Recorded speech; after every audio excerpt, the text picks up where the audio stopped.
내 백성이 두 가지 악을 행하였나니 곧 그들이 생수에 근원되는 나를 버린 것과 스스로 웅덩이를 판 것인데 그것은 그물을 가두지 못할 터진 웅덩이들이니라. 이스라엘이 종이냐 시종이냐 어찌하여 포로가 되었느냐. 어린 사자들이 그를 향하여 부르짖으며 소리를 질러 그의 땅을 황폐하게 하였으며 그의 성읍들은 불타서 주민이 없게 되었으며 녹과 다베네스의 자손도 내 종소리를 상하였으니 내 하나님 여호와가 너를 길로 인도할 때에 내가 그를 떠남으로 이를 자취함이 아니냐. 내가 시올에 물을 마시려고 애굽으로 가는 길에 있음이 어찌 됨이며 또 내가 그 강물을 마시려고 아수르로 가는 길에 있음이 어찌 됨이냐. 내 악이 너를 징계하겠고 내 반역이 너를 책망할 것이라. 그런즉 내 하나님 여호와를 버림과 내 속에 나를 경외함이 없는 것이 악이요 고통인 줄 알라. 주 만군의 여호와의 말씀이니라. 자, 오늘 설교 제목이 우리가 어떻게 돌아가리까입니다. 예. 예레미야 말씀에 돌아오라는 말씀이 몇 번 나오는지 알고 계세요? 125번이 나온대요. 예. 그래서 이번 주간이 2장 3장 말씀을 묵상하는 기간이잖아요.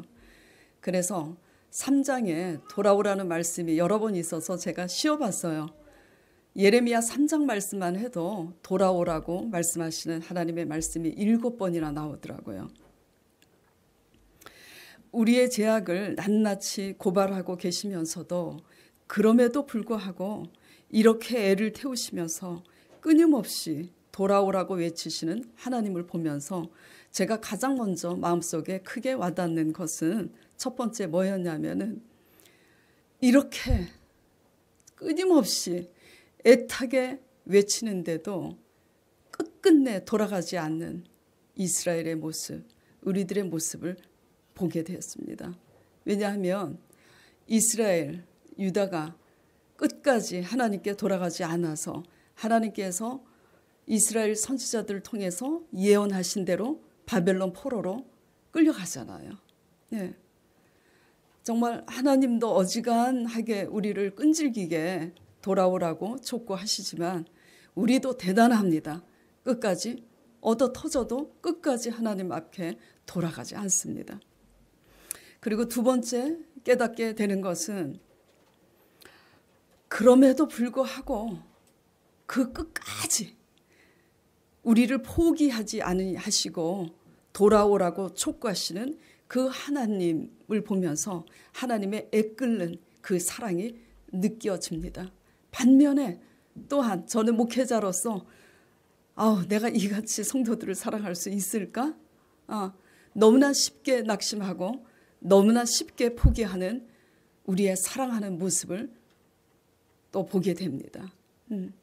그러면서 하나님께서 왜 이렇게 우리에게 끝까지 외치시는가 하는 것은 결국 뭐죠? 하나님의 더 큰 심판을 명쾌하기 위해서. 그래서 하나님께서 외치시는 거예요. 결국 뭐죠? 우리를 살리기 위해서 외치는 겁니다. 그리고 세 번째 직면하게 되는 것은 뭐냐면 돌아오라고 외치는 대상이 누구냐 하는 거예요.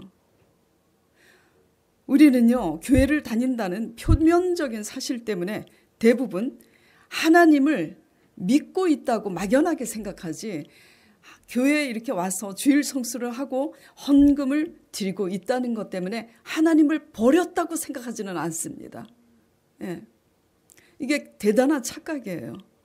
그래서 오늘 말씀을 통해서 이렇게 우리가 하나님을 앉아 있지만 대부분의 사람들이 우리가 하나님을 잊고 살고 하나님을 버리고 살고 있다는 것을 알아야 돼요. 왜냐하면 이 예레미야서를 보면은 아주 소수의 하나님 마음에 합한 소수의 하나님 사람들 제외하고는 모든 하나님의 백성들과 지도자들을 향해서 외치고 있는 거예요. 그렇기 때문에 저도 해당이 되는 거고 오늘 여기 앉아 계시는 여러분 모두에게 해당되는 말씀입니다. 오늘 이 말씀을 통해서 과연 우리는 돌아와서 자리만 지키고 있는 것이 아니라 하나님과 함께 하고 있는지 돌아보시길 바랍니다. 그리고 두 번째, 우리가 끝까지 교회는 10년, 20년 다니고 있는데도 끝까지 하나님 앞에 돌아오고 있지 않는 그 이유는 또 무엇인지 그것을 좀 깨달았으면 좋겠어요. 돌아와 있지 못하고 있다면 세 번째, 어떻게 오늘 설교 제목처럼 그러면 우리가 어떻게 돌아가야 하는 것인가? 그리고 이제 끝으로 끝내 돌아가지 않을 경우 어떤 결과를 초래하게 되는지 우리가 오늘 말씀을 통해서 살펴보도록 하겠습니다. 자, 본문 말씀 13절 보겠습니다. 이게 제가 오늘 설교하는 핵심이에요.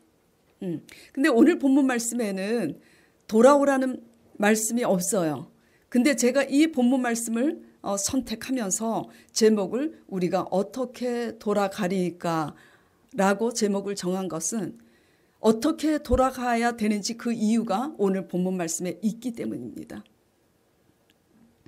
자, 13절 같이 읽어보겠습니다. 내 백성이 두 가지 악을 행하였나니 곧 그들이 생수에 근원되는 나를 버린 것과 스스로 웅덩이를 판 것인데 그것은 그 물을 가두지 못할 터진 웅덩이들이니라. 지금 그렇게 말씀하셨어요. 두 가지 악이 뭐라고요? 첫 번째는 하나님을 버린 것. 두 번째는 스스로 웅덩이를 판 것이라고. 어떤 웅덩이냐면 우리가 스스로 파는 웅덩이는 물을 뭐죠? 가두지 못하는 웅덩이. 그러니까 물을 담아도 깨진 독에 물붓기처럼 쏟아져 나가는 웅덩이라는 겁니다. 한마디로 스스로 웅덩이를 판 것이라는 것은 이게 뭐냐면 하나님을 의지하지 아니하고 내 힘으로 살 수 있다고 생각하고 내 힘으로 살아가려고 하는 것, 이게 스스로 판 웅덩이라는 거. 여러분 개념 정리가 좀 되셨으면 좋겠어요. 예.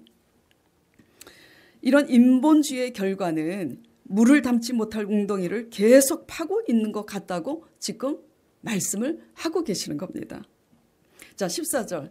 이렇게 우리가 스스로 하나님을 의지하지 아니하고 내 힘으로 할 수 있다고, 세상 사람 방법하고 똑같이 내 머리, 내 수단, 내 방법을 의지하면서 우리가 스스로 웅덩이를 팔 때 어떻게 되냐? 14절에 이스라엘이 종이냐? 씨종이냐? 어찌하여 포로가 되었느냐? 이 말씀이 무슨 말씀이냐면 하나님께서는 분명히 우리에게 약속을 하셨어요. 어떤 약속을 하셨냐면 너희는 세상의 머리라 꼬리가 되지 아니할 것이라고 약속을 하셨어요. 하나님은 그 약속에 대해서 변치 않으시고 반드시 우리가 순종할 때, 하나님 앞에 돌아와 순종할 때 하나님께서는 그렇게 하시는 분입니다. 그럼에도 우리는 어떻게 됐어요? 머리가 되지 못하고 꼬리가 됐고 종이 됐고 노예처럼 지금 된 겁니다. 자, 15절 말씀 보겠습니다.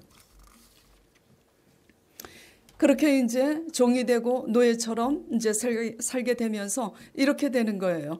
어린 사자들이 그를 향하여 부르짖으며, 원수들을 얘기하는 겁니다. 소리를 질러 그의 땅을 황폐케 하였으며 그의 성읍들은 불타서 주민이 없게 되었다고. 한마디로 뭐죠? 황폐하게 된 겁니다. 그리고 16절에 놉과 다바네스의 자손도 내 정수리를 상하게 하였으니 온통 맞은 것 투성이뿐이고 상처 투성이고 그런 거예요. 그리고 수치를 당하는 거죠. 17절에 이 일에 대해서 이렇게 또 말씀하고 계십니다. 내 하나님 여호와가 너를 길로 인도할 때 너가 그를 떠남으로 이렇게 된 것은 어떻게 된 거라고요? 너희가 스스로 자처한 일이라고. 네. 그러면서 다시 말씀하고 있습니다. 너가 시올의 물을 마시려고 애굽으로 가는 길에 있으면 어찌 됨이며 또 너가 그 강물을 마시려고 아스루로 가는 길에 있으면 어찌 됨이냐. 터진 웅덩이와 같이 우리를 지켜주지 못하는 헛된 약속을 하는 애굽, 이스라엘이 애굽을 의지했을 때 처음에는 그렇게 하겠노라 했지만 그 약속을 지킵니까? 안 지켜요. 애굽이 배반합니다. 예.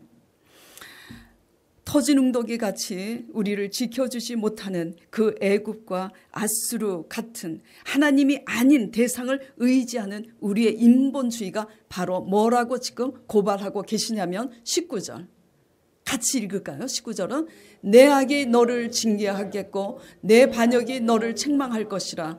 그런즉 내 하나님 여호와를 버림과 내 속에 나를 경외함이 없는 것이 악이요 고통인 줄 알라. 내 주 만군의 여호와의 말씀이니라.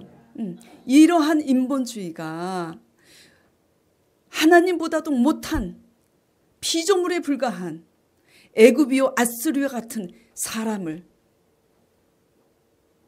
약속에 대해서 언제 변할지 못한 이 애굽과 아수르를 의지하는 이 인본주의의 악이 너를 징계하겠고 그것이 반역이라고. 예. 내 반역이 너를 책망할 것이다. 그래서 결국 우리에게 남는 결과는 뭐냐면 이렇게 하나님을 두려워하지 않는 경외함이 없는 이러한 신앙이 바로 악이요 고통인 줄 알라고. 한마디로 뭐죠? 형식만 지키는 것뿐이지 내면에 있어서 내용이 없는 이런 신앙은 결국 뭐죠? 그 결과가 악이요 고통인 줄 알라고. 고통스러운 삶을 살 수밖에 없다고 이걸 지금 하나님께서 말씀하고 계시는 겁니다. 그렇기 때문에 하나님 앞으로 우리의 인본주의를 버리고 하나님 앞으로 돌아오시기를 간절히 축원드립니다. 네. 자, 그렇다면 구체적으로 하나님을 버린 것이란 다시 반복해서 우리가 개념 정리를 해봐야 되겠죠. 아까 말씀드렸죠. 스스로 웅덩이를 파는 것. 결국은 뭐죠? 하나님을 의지하지 않고 내 힘으로 살아가려고 하는 거라고 말씀드렸어요. 그렇기 때문에 하나님을 버린 것이라는 것은 뭐냐면 교회 와서 주일 성수를 하고 11조를 드리고 예물을 드린다고 해서 어떤 봉사를 드린다고 해서 물론 우리 교회 봉사하시는 분들은 그렇게 믿고 있지 않습니다. 예, 이런 전제하에 말씀을 드리는데 하나님을 버린다는 것은 어떠한 것을 지키고 하나님께 드렸다고 하나님을 버린 게 아니라 내 힘으로 이런 것을 다 지키고 있음에도 불구하고 하나님을 의지하지 않고 내 힘으로 살아갈 수 있다고 생각하고 내 힘으로 살아가는 것. 그리고 하나님보다도 내가 저 사람 따라가고 이런 환경 따라가면 뭐 좀 나오겠구나 하는 나의 수단과 방법, 이런 내 지혜가 뭐죠? 하나님을 버린 것이라고 지금 성경은 고발하고 있는 겁니다. 이와 같이 하나님 앞에 가장 큰 악이 바로 뭐냐면 가장 큰 악이 내 힘으로 살아가려고 하는 거예요. 근데 이거를요. 말씀에 귀를 기울이면서 날마다 묵상하는 경건의 훈련을 하지 않는 성도들은 가장 큰 악이 뭔 줄 아냐면 교회에 안 나오는 게 가장 큰 악인 줄 알아요. 물론 교회에 나와야 되죠. 하나님의 백성은. 그러나 교회에 못 나올 수도 있어요. 어떤 일로? 누가 아프다 그러면 아픈 분 교회 모시러 가고 돌봐드릴 사람이 없어서 그분 돌봐드리다 보면 교회에 못 나올 수도 있습니다. 시골에 부모님이 아프면 그 시골에 부모님 가서 찾아뵙고 돌봐드리라고 교회 못 나올 수도 있어요. 생활 속에서 얼마나 우리가 믿음으로 하나님의 약속의 말씀을 의지하고 순종하는가 그런 거예요. 그런데 지키는 것 때문에 내가 잘 믿는다고 생각하고 내면에 내 힘으로 살고 있다면 그것은 뭐죠? 그게 가장 큰 악이라고 지금 말씀하고 계시는 겁니다. 개념 정리가 되시죠? 예. 이 말에 대해서 좀 이렇게 더 쉽게 와닿을 수 있도록 제가 또 말씀을 드릴게요. 이 말에 대해서 가끔 성도들이 제게 질문을 합니다. 지금 베이스 기타 치는 김한이가 이제 그만뒀는데 김한이도 저한테 이런 똑같은 질문을 했었고 성도들이 가끔 이런 질문을 해요.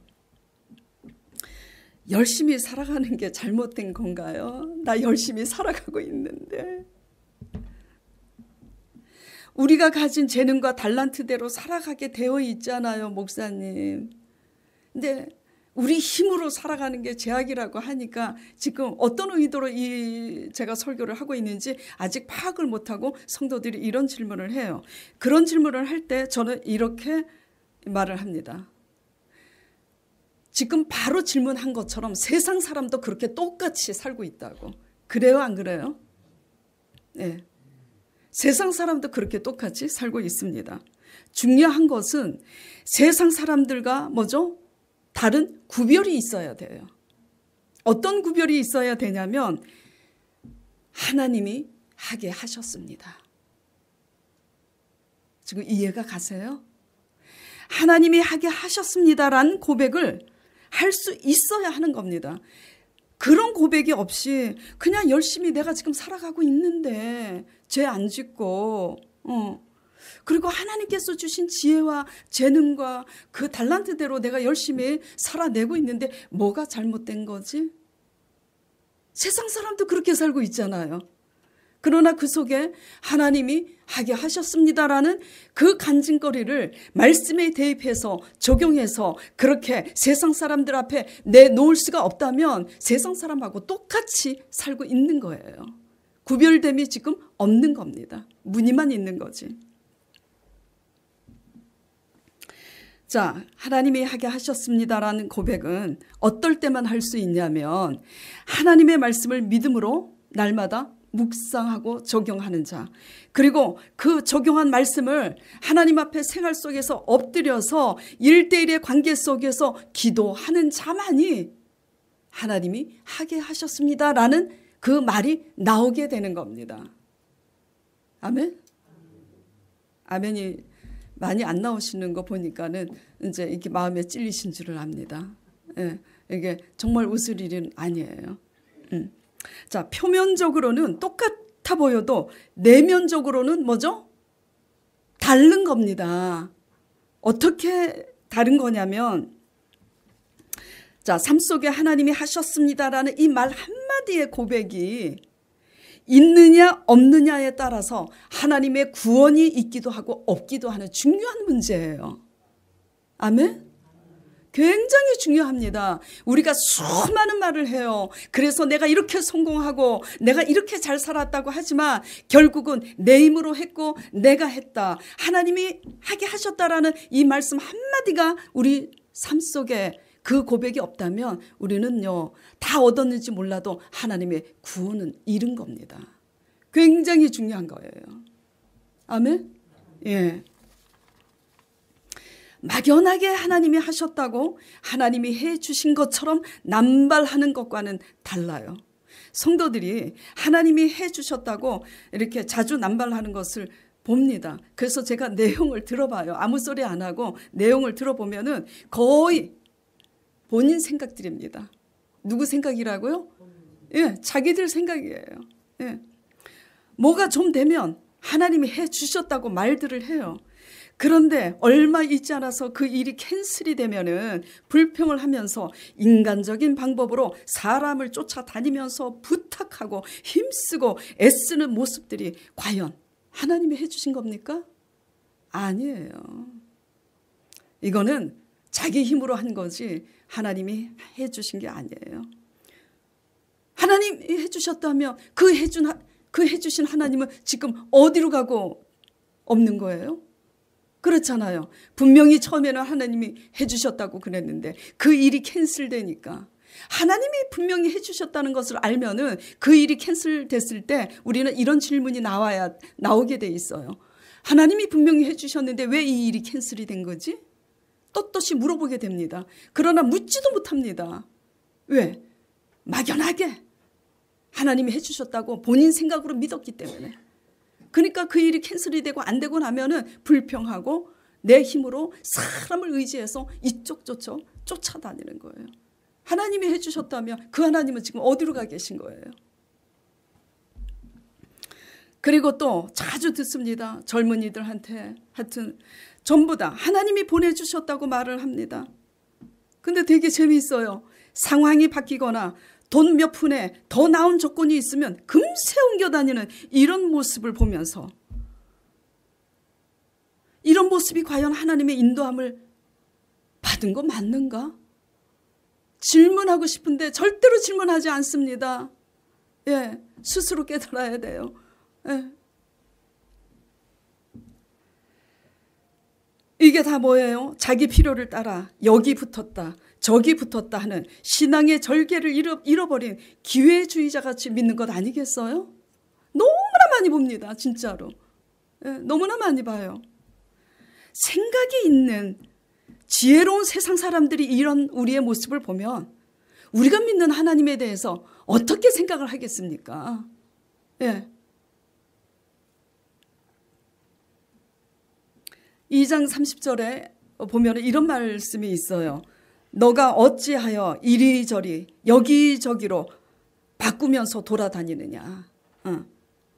애굽으로 붙었다가 안 되면은 이제 아수르에 붙어. 이걸 새 번역에 이렇게 기록이 돼 있어요. 제 얘기가 아닙니다. 새 번역에요. 간에 붙었다, 쓸개 붙었다 하는도다. 예. 너희가 그렇게 지조가 없으니 너가 의지하는 아수르와 애굽으로부터 수치를 당할 것이라고 그렇게 성경은 우리에게 고발하고 있어요. 내 생활 속에서 열심은 대따리 열심이고 교회도 안 빠지고 그리고 무슨 선교를 한다는 등 막 겁나게 요란해. 그런데 자기 편리한 대로 기회주의자처럼 그렇게 믿는 것을 너무나 봅니다. 어디서부터 어떻게 잘못된 건지. 예. 자, 하나님이 하게 하셨다는 고백의 기준은 우리의 생각과 감정이 아니에요. 하나님의 말씀과 기도여야 한다는 것 명심하시길 바랍니다. 예. 하나님이 하게 하셨다는 고백의 기준은 뭐라고요? 하나님의 말씀과 기도여야지 돼요. 우리의 생각과 우리의 기분이 아닙니다. 너무 기복신앙이면은 그냥 잘 되면 하나님이 해주셨대. 그러면 못 되면 하나님이 안 해주셨습니까? 안 좋은 것도 하나님이 주세요. 부모가 자녀가 잘못되면 회초리로 징계하시잖아요. 그 징계도 부모가 주는 것처럼 하나님은 징계도 하나님이 주시는 겁니다. 어떻게 좋은 것은 다 하나님이 주고 어떻게 안 좋은 것은 다 하나님이 안 준 겁니까? 이게 자기 편리한 대로 믿는 이상한 신앙 아니겠습니까? 이번에 한 자매님이 생활 가운데 너무 많이 달라진 거예요. 저뿐만 아니라 저만 놀라는 게 아니라 이 자매를 아는 가까이서 이렇게 교제를 하는 이 집사님들이 깜짝 놀라는 거예요. 아니 어떻게 이 자매가 이렇게 달라진 거지? 뭘 먹은 거지 도대체? 뭐 때문에 쇼크 받아서 저렇게 달라진 거지? 저희가 그런 얘기를 했어요. 그런데 며칠 전에 제게 카톡이 왔어요. 목요일쯤인가? 카톡이 왔어요. 목사님, 제가 얼마나 그동안 기본이 안 돼 있고 상식이 없는 사람이라는 것을 알게 되었습니다. 그리고 카톡이 왔어요. 그리고 또 이렇게 카톡이 옵니다. 제가요, 하나님께만 잘 보이려고 지금 하고 있는 또 자기 모습을 깨달았다는 거예요. 하나님께만 잘 보이려고 하는. 말씀을 배우면서 자신의 모습을 깨닫고 하나님께 회개하면서 염치 없지만 자신의 필요한 것을 목사님이 그렇게 가르쳐 준 대로 내가 회개하면서 필요한 것을 하나님께 구하게 되었는데 진짜 신기한 일은 절대 돈이 많아도 남 줄 줄을 모르는 친구가 있었는데 그 친구가 세상에 와서 돈을 두둑히 주고 가더라는 거예요. 그러더니 그 친구뿐만 아니라 또 어떤 성도분이 돈을 상당한 액수의 돈을 그 기도가 끝나고 그 자매에게 주더라는 거예요. 알바를 하고 있었지만은 알바비 가지고는 월세를 내면서 생활하기가 힘들잖아요. 그리고 기술도 배워야 되는데 기술을 배우기 위해 목돈이 필요하는데 그래서 제가 그랬어요. 환경을 바라보지 말라고. 그리고 너 자신을 바라보지 말라고. 오직 약속하신 하나님의 말씀만 바라보라고. 그래서 말씀을 통해서 하나님을 알아가고 두 번째, 첫 번째는 말씀을 통해서 누구를 알아가고 하나님을 알아가고 두 번째 우리 자신을 알아가도록 그렇게 애쓰고 하나님과 1:1의 관계에 주목하고 하나님의 약속의 말씀을 붙들고 너의 필요를 기도를 하라고 가르쳤어요. 그랬더니 그렇게 시키는 대로 그렇게 기도를 했더니 이런 일이 생겼다라는 거예요. 그래갖고 힘들었던 차에 월세도 못 냈었는데 월세도 내게 되고 기술 배우고자 해도 돈이 없던 차에 그 목돈이 생겨서 기술도 배우게 되고 그리고 아시다시피 지금 비행기 타고 갔잖아요. 기술 배우러.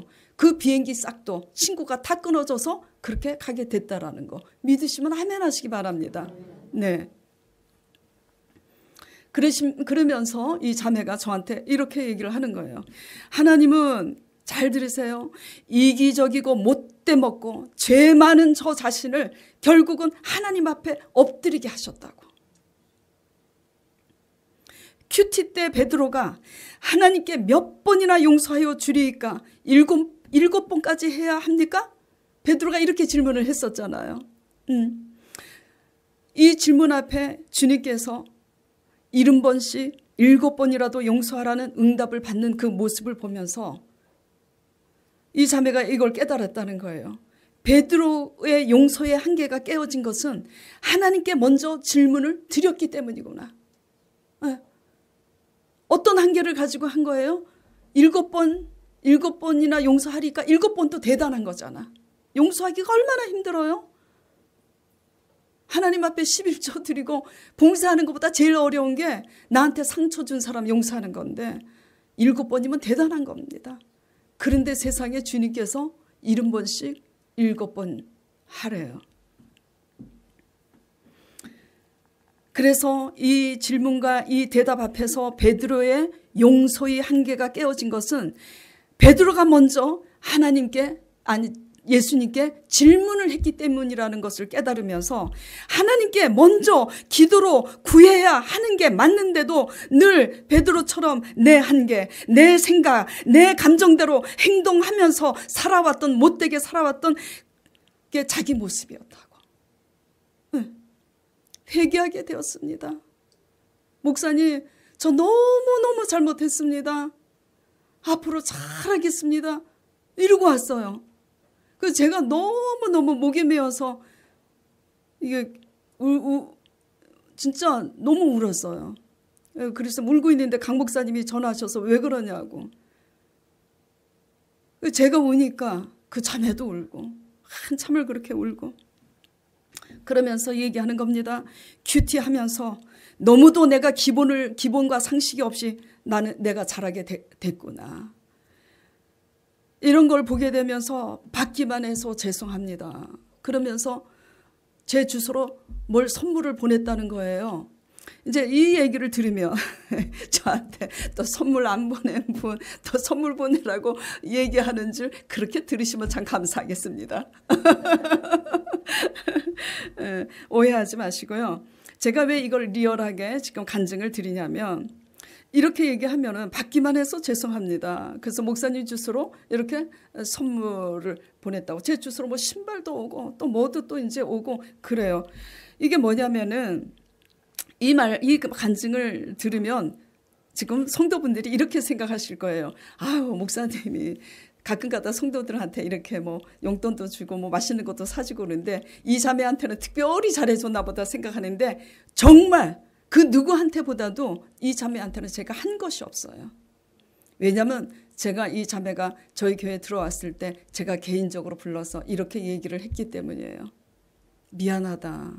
내가 너를 사랑하지만 너에게는 어떤 도움도 내가 주지 않겠노라고 얘기를 했어요. 다만 끝없이 사랑하고 끝없이 용서하고 끝없이 보듬어주고 그냥 그것만 한 것밖에 없어요. 밥 한 끼도 사주지 않았어요. 너 스스로 하나님을 만나라고. 네. 그런데 저한테 오히려 누구에게 많이 받았냐면 저기 앉아있는 우리 강 목사님, 우리 이지은 사모, 우리 조영숙 집사님한테 많이 받았지 저는 해준 게 없어요. 그런데도 저한테 많이 받았다고 그러는 걸 보면은 이 자매님 스스로가 하나님을 분명히 사랑하고 사모하게 된 줄 믿으시기 바랍니다. 네. 자, 제가 이 간증을 왜 이렇게 자세하게 드리고 있냐면 이 자매님이 이렇게 하나님 말씀 앞에 자신을 깨닫고 하나님 앞에 엎드리면서 사랑 관계에서 달라지고 있는 것은 말씀을 묵상하고 기도하고 있기 때문이잖아요. 하나님 앞에 돌아온 거예요? 안 돌아온 거예요? 돌아온 겁니다. 이런 게 돌아온 겁니다. 말씀을 통해서 어떤 자기 모습을 보는 거예요? 내가 너무 기본이 안 되게 상식 없이 이렇게 컸구나. 네. 그리고 이런 자신을 회개하면서, 그리고 내가 상대방 사람들한테 얼마나 못되게 굴었는지 이거를 회개하면서 하나님 앞에 필요를 구했을 때 생각하지 못한 사람을 통해서 생각하지 못한 방법으로 하나님이 넉넉히 채우시는 하나님을 지금 경험하고 깨닫게 된 거잖아요. 하나님이 하게 하셨습니다 라는 것을 어떤 자만 고백할 수 있다고 조금 전에 말씀드렸어요. 하나님의 말씀을 묵상하고 진지하게 기도하는 사람만 그 고백을 할 수 있는 겁니다. 지킨다고 돌아온 게 아니에요. 모두 하나님 말씀 앞에 돌아와 우리 자신을 돌아보고 회개함으로 하나님의 약속하신 말씀을 또한 믿음으로 삶 속에 그 믿음의 열매들이 이루어지기 위해서 엎드려서 기도하시는 저와 여러분 되시길 바랍니다. 예. 그래서 이런 이제 자매님하고 통화를 끝내고 또 설교를 하기 위해서 예레미야 말씀을 묵상하면서 저 자신은 물론 저를 돌아보면서 나는 내가 할 수 있다고 생각하는 것이 도대체 뭔가 이런 거지. 하나님 주여 내 의를 내려놓겠습니다. 이렇게 회개하면서 교회 성도들을 생각해 봤어요. 누구 커시기 집사님 누구 이렇게 자기 힘으로 할 수 있다고 하더니 이렇게 애누리 없이 지금 다 날아가고 있는 거지 생각하고 또 제 사랑하는 아들도 생각을 하게 되었습니다. 눈에 넣어도 아프지 않는 잘생긴 우리 아들 얼마나 미담입니까? 이스라엘처럼 자기 힘으로 살아가고 있는 아들을 생각하면서 아들에게 하나님 보시기에 가장 큰 악은 내 힘으로 살아가려고 내 힘으로 살아갈 수 있다고 자신이 있어서 내 힘으로 살아가려고 하는 것임을 다시 한번 예레미야 말씀에 배 타고 가면서 우리 아들한테 다시 한번 전하고 외쳐야 하겠구나. 하나님께서 예레미야에게 외치라 그러잖아요. 여러분은 여러분 자신에게 외치고 있습니까? 그냥 자식들한테 돈만 잘 벌라고 외치고 있습니까? 우리는 이러한 것을 우리 자신과 우리 가족과 형제에게 외치면서 살아야 되는 게 사명인 줄 믿으시길 바랍니다. 네. 그래서 이제 이거를 우리 아들한테 외쳐야 되는데 그래서 하나님 앞에 기도를 했어요. 우리 아들이 참 저를 닮아서 까칠하고 예민한데 어떻게 하면 거부감이 들지 않게 잘 이 말을 전할까? 늦은 밤에 전할까? 늦은 밤에 전하면 또 결혼할 우리 여친 사랑하는 아름이하고 있는 거 아닐까? 낮에 전할까? 아니 진짜로 그렇게 생각을 하고 있는데 토요일 날 설교 준비하면서 이 생각을 진짜 하고 있는데 우리 아들이 전화가 왔어요. 엄마 뭐해? 그러는 거예요. 너 생각하고 있었어. 지금 설교하려고 토요일이니까 토요일 날은 설교하려고 말씀 보면서 하루 종일 책상 앞에 앉아있지. 그런데 말씀을 보면서 너 생각을 많이 하게 됐단다. 그랬더니 자동으로 묻는 거예요. 어떤 말씀을 보고 어떤 생각을 했는데? 그래서 제가 얘기를 한 거예요. 이스라엘 백성들이 하나님을 경험하였음에도 불구하고 하나님이 주신 그것으로 내가 할 수 있다고 생각하고 내가 하려고 하는 이것이 하나님께 악이고 가장 큰 악이고 하나님을 배신하는 건데 이 이스라엘 백성처럼 내 사랑하는 아들도 지금 이렇게 사업을 하고 살고 있으니 이 말을 언제 전할까 하고 있었던 참에 너가 전화를 했노라고 자연스럽게 얘기를 하게 됐어요. 우리 아들이 침묵을 합니다. 그래서 제가 전화기가 끊어졌나 해갖고 여보세요 했더니 듣고 있어요 그러더라고요. 그래서 이어서 제가 우리 아들한테 그 얘기를 했습니다. 기억하라고. 하나님 앞에 가장 큰 악이 뭔 줄 아냐고. 내 힘으로 할 수 있다고 생각하기 때문에 하나님을 의지하지 아니하고 너 힘으로 사는 그것이 하나님 보시기에 가장 큰 악이라고. 네가 사업이 잘 돼서 어버이날 돈을 상당한 액수를 나한테 주잖아요. 그래도 하나님을 의지하지 않은 성공은 하나님 보시기에 악이라고. 그리고 너와 함께 사업하는 사람이 좋은 사람이냐 나쁜 사람이냐는 그게 중요한 게 아니라고 했어요. 우리는 사업할 때 이런 생각을 하죠. 나와 같이 사업하는 사람이 참 좋은 사람이야 뭐 이러잖아요. 그리고 또 사업이 안 되면 저 사람 때문에 그래서 그건 중요하지 않습니다. 뭐가 중요한 거냐면 다만 너가 하나님 없이도 너의 힘으로 살아가려고 하는 너 자신 때문에 지금은 많이 얻은 것 같지만 시간이 지나면 네가 하나님께 돌아오지 않는 한 다 잃어버리게 될 거라고 제가 조언을 했습니다. 그러면서 제가 질문을 했어요. 이것이 너가 의지하는 애굽의 철병거라는 것을 너가 이미 알고 있지 아니하니? 그랬더니 풀이 죽어서 네 어머니 그러더라고. 그래서 제가 18절 말씀을 읽어줬어요. 자, 18절 보겠습니다. 너가 시올의 물을 마시려고 애굽으로 가는 길에 있으면 어찌미고 너가 강물을 마시려고 에스로로 가는 길에 있으면 어찌미냐. 우리 아이가 어렸을 때 하나님께서 그러셨잖아요. 준기야, 너는 넓은 문으로 가지 말고 좁은 문으로 가라고. 제가 어린아이에게 하나님께서 그 말씀을 하셔서 어린아이가 뭘 안다고 그런 말씀을 하시나 제가 물어봤을 때 그 어린아이가 대답을 했습니다. 엄마, 넓은 문은 욕심의 문이야. 깜짝 놀랐습니다. 도대체 이 아이가 뭐가 되려고 이 대답을 하는 거야? 유치원 때인데. 그래서 강 목사님이 이 얘기를 듣고 민혁이한테 물었답니다. 민혁아, 넓은 문은 뭐고 좁은 문은 뭐니? 그랬더니 넓은 문이 뭐기 뭐야. 넓은 문이지. 우리 아들 자랑을 하려고 그러는 게 아니고요. 그 아이가 어린아이인데도 그 영혼이 그 대답을 할 수 있었던 것은 그렇게 세상의 애굽에 따라가는 큰 그림이 그 아이 속에 어릴 때부터 있었기 때문인 줄 압니다. 이것을 이 세상에 이 넓은 문, 성공을 향해서 가는, 성공은 있지만 하나님을 버리면 구원은 없는 겁니다. 이 아이를 어떻게 구하겠습니까? 우리를 위해서 십자가에 피 흘려 죽으신 예수 그리스도의 십자가 밑에서 울면서 기도하는 것밖에는 방법이 없는 겁니다. 여러분도 이렇게 믿잖아요. 제가 그래서 마지막으로 우리 아들한테 또 이렇게 얘기했습니다. 너 주위에, 우리 주위에 하나님을 믿노라 하면서 너처럼 이렇게 살다가 결국은 다 잃어버리게 된 사람들을 너가 목도하고 있으면서도 너가 그렇게 살고 있는 거냐? 제가 그랬어요. 이 말씀은 예레미야 3장 7절 11절에도 있습니다. 자, 그가 이 모든 일을 행한 후에 그는 누구냐면 북이스라엘이에요. 이 모든 일이 뭐냐면 하나님께 돌아오지 않고 자기 힘으로 살려고 행한 후에 내가 말하기를 그가 내게로 돌아오리라 하였으나 아직도 내게 돌아오지 아니하였고 그의 반역한 자매 유다는 그것을 보았느니라. 반역한 북이스라엘의 모습을 봤다는 거예요.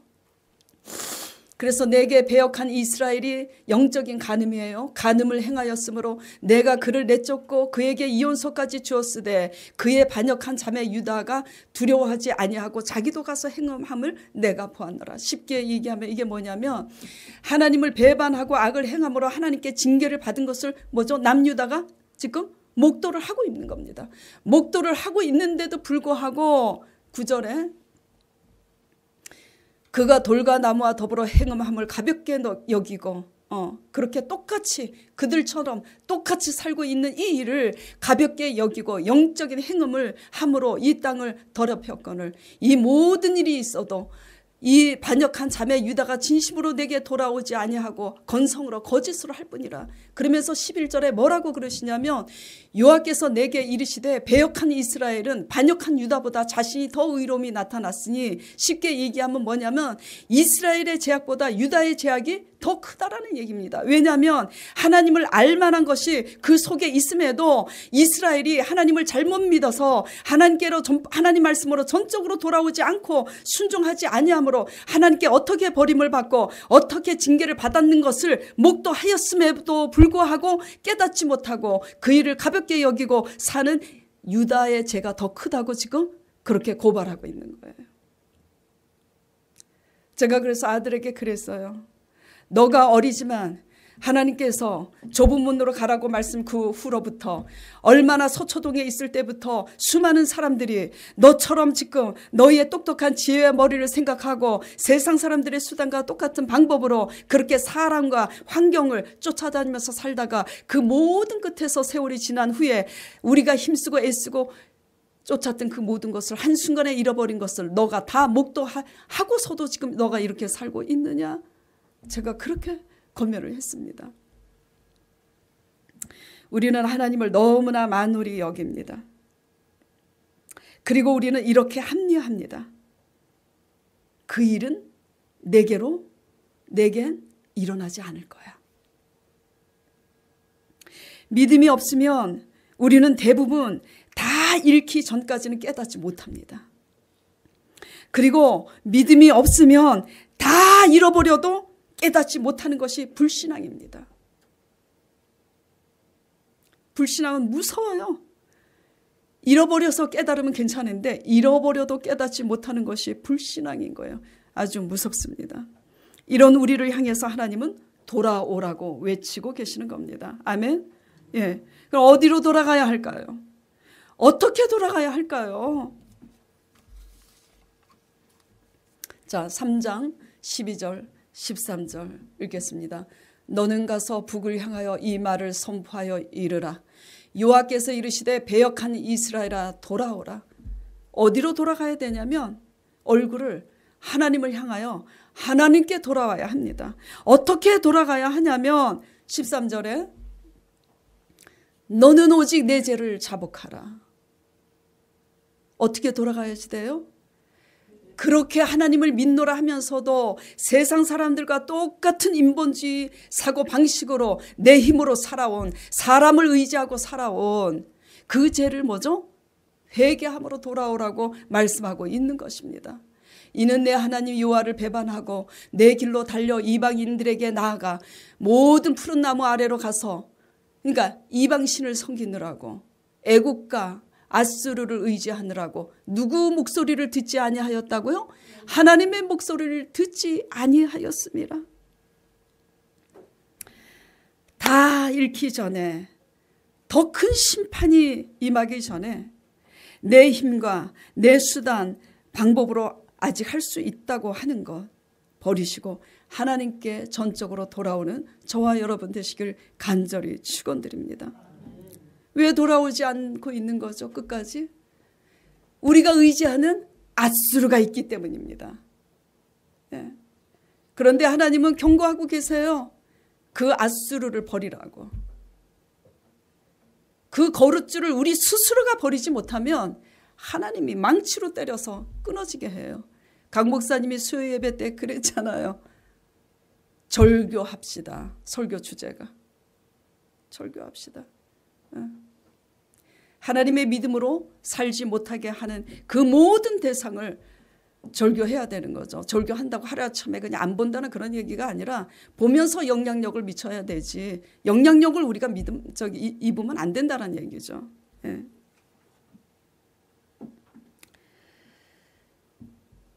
그래서 하나님께 돌아와야 된다는 것은 뭐냐면 하나님의 약속하신 말씀 앞으로 돌아와야 된다는 거.